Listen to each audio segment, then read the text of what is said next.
Alright, hey everybody, so welcome to another After Everything movie topic video. So the subject of today's video, because we got all but confirmation that Adam Shankman is going to be the director of the After Everything parts. Now, the reason why I'm doing this in a topic video, because like I just said, it's all but confirmed. It's not confirmed yet, so I'm not going to officially announce it on the channel. But I wanted to go ahead and talk through this, because if I wasn't nervous already, because there was still that glimmer of hope that maybe Castile, snuck into, Portugal or Madrid, and filmed like the After Everything stuff, but with Adam Shankman, or somebody posting a photo of Adam Shankman on a boat with Hero, covered in the hardened tattoos, like that's all but confirmed that Adam Shankman will be the director of After Everything. And I kind of wanted to talk through this because now I'm really nervous because I'm flashing back to another film that came out in 2017 where you had two directors at the helm, where you had one director who, through some a horrific family tragedy, had to step away from the film, and then another director was brought in to do reshoots and tinkered with it, and you could really tell with the final product that this was the product of two different directors because they had two completely different styles. Now, let me go ahead and say this up at the front. This is not an attack on Adam Shankman. Adam Shankman has directed a lot of my favorite movies. Like, he has directed some films that I've really, really enjoyed, Disenchanted notwithstanding. I mean, because I'm not going to sit here and, like, if you saw my spotlight on Disenchanted, I mean, you saw me say, like, Adam Shankman, stay away from After Everything. But no, like, he's actually directed some of my, some films I really dug, including The Wedding Planner, A Walk to Remember, Bringing Down the House, The Pacifier, Cheaper by the Dozen 2, Hairspray, Bedtime Stories, Rock of Ages, What Men Want. I mean, like, he has directed some films that I really, really have enjoyed, and that's basically all of his movies because, like, I basically just read off this man's filmography. So yeah, like, I've actually enjoyed most of his films. My problem with this is because I cannot think of another director who is the complete polar opposite of Castile Landon than Adam Shankman, because watching the trailer for After Everything, because it was clear that the vast majority of that footage was the new footage. It was the Portugal footage. And I even said during my reaction, like, oh no, this is painfully obvious. Like, it is obvious that there's two different directors here because this doesn't feel like Castile Landon's style at all. And that is my biggest concern with this. If they got a director who was actually very similar in style, or they even tried to film it very similarly to Castile Landon's, like After Ever Happy, or After We Fell, that would be one thing. But I mean, again, it looks like, Shankman and, a new cinematographer was able to come in and, do something completely new, like do like a completely different style. And that's my biggest concern because I am flashing back to the 2017 version of Justice League, which felt like a complete Frankenstein of a monster, when looking at the styles of that film, that it was painfully obvious, what was Zack Snyder and what was Joss Whedon. Like, what was the Joss Whedon reshoots? What was the Joss Whedon, directed, scenes? Like, it was painfully obvious.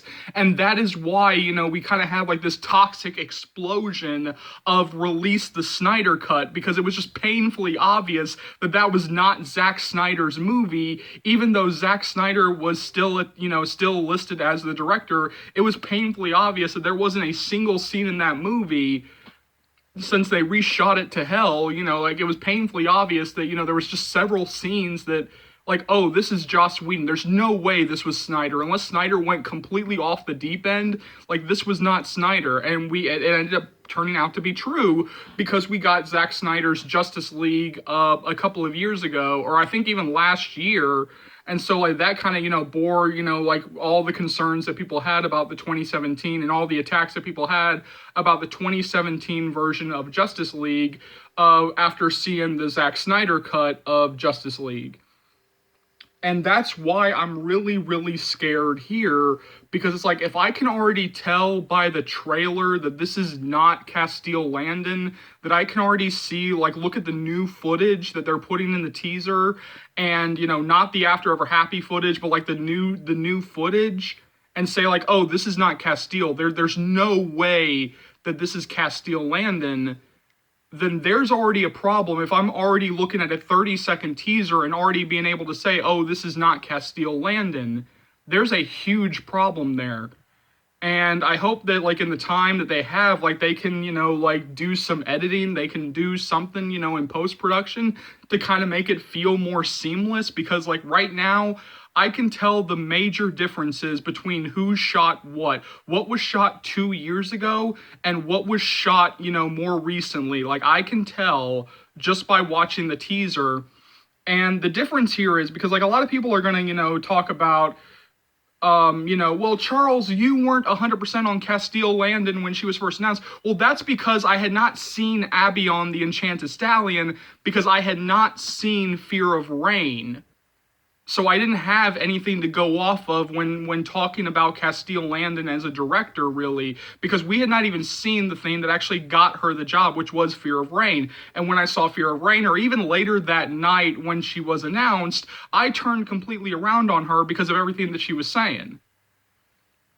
But with Adam Shankman, there are decades of, you know, decades of a filmography where I can look at it and say, I like this guy, I've loved his films, but I can't think of somebody who is the polar, you know, more polar opposite of Castile Landon than Adam Shankman, unless he can get back to A Walk to Remember, because A Walk to Remember very much, like, I feel like, okay, well, maybe that's why they got him, because he did a Walk to Remember, but even then, these are two completely different styles of filmmaking.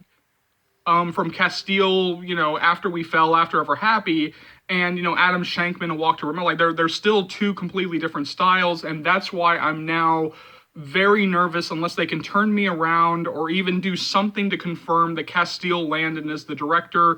But like I said, I wanted to go ahead and make this topic video to talk a little bit about this, and not, like, officially announce it, because it is not officially announced, but we do have all but confirmation that Adam Shankman is the director of the After Everything bits of After Everything. So go ahead and jump down to the comment section below. Let me know what you think. As always, thank you so much for watching. Thank you so much for your continued love and support. As always, remember, if you like what you see here and you want to see more, go ahead and hit that subscribe button, and let's go through all the stuff you'll be able to find on this channel right now. So I'll be bringing you guys constant updates on After Ever Happy, After Everything, and all the After spinoffs. You guys are going to be so updated, you'll be begging me to stop the updates. I'll also be bringing you guys updates on Castile Landon's new movie, Perfect Addiction, once we start getting more information about that. I'll bring you guys updates on the Hush Hush movie once we start getting updates about that. You guys are going to be so updated that you'll be begging me to stop the updates. Because I was terminated for so long, there's still some stuff from After We Collided that I do have to catch up on, including topic videos, and those are coming sooner rather than later.